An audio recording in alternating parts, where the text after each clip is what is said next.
Ako ay lumuha dahil di ko kaya nalimutin ka at iwan ka lang talaga. Ako'y nagmahal ng todo, pero ako'y niloko. Sana ngayon ay mahalin, please, yung bago mo.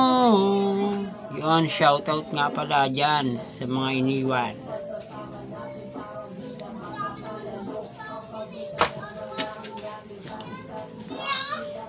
Haba na ng buko. Wala ba mag-sponsor na pampagupit? Oo, 5 seconds na lang sa atin, di ba? Tsagain lang muna yung simpleng video, straight video. Wala munang edit, wala rin voice over. Original voice muna tayo. Ibigin mo. Ganda ng background, no? Okay lang yan. At least, pag video naman kahit paano.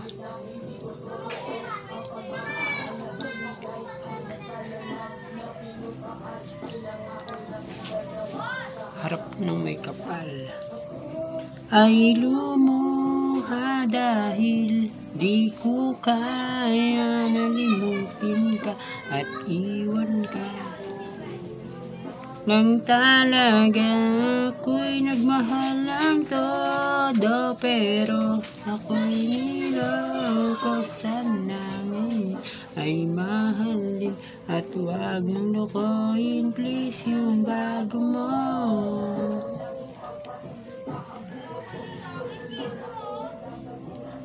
Ayun, mga tugtugan dati. Naalala ko tuloy yung yung mga nakaraan. Ganyan yung mga nasa idaran ko nun mga nasa 17, 18. Ganun. Mga 15 pataas. Mga kasarsagan ng mga tambay kami. Tapos mga tropa-tropa, ganyan.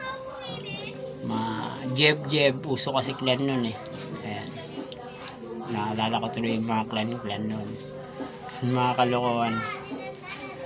Hindi naman kalokohan kasi barkada yun tropa-tropa yun mga kaibigan natin sa ibang lugar yun Ako ay active kami nun. Naalala ko pa yung mga barkada ko talaga. Solid kami pag umatin talaga ng jeb. Talagang kahit malayo aatinan namin. Kahit saan pa yan. Ang todo, pero niloko. Kahit sabihin mong 10 oras ng gabi, talagang hahabol kami yun kahit galing pa sa trabaho. Pag out, diretso na kami ron.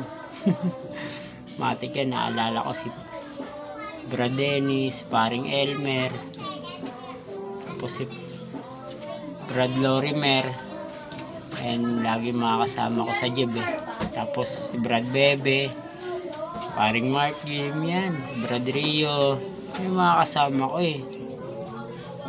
Tapos yung pinsan ko sa nasa may abroad si Ate Nelia, yan. Ayan yung nanay namin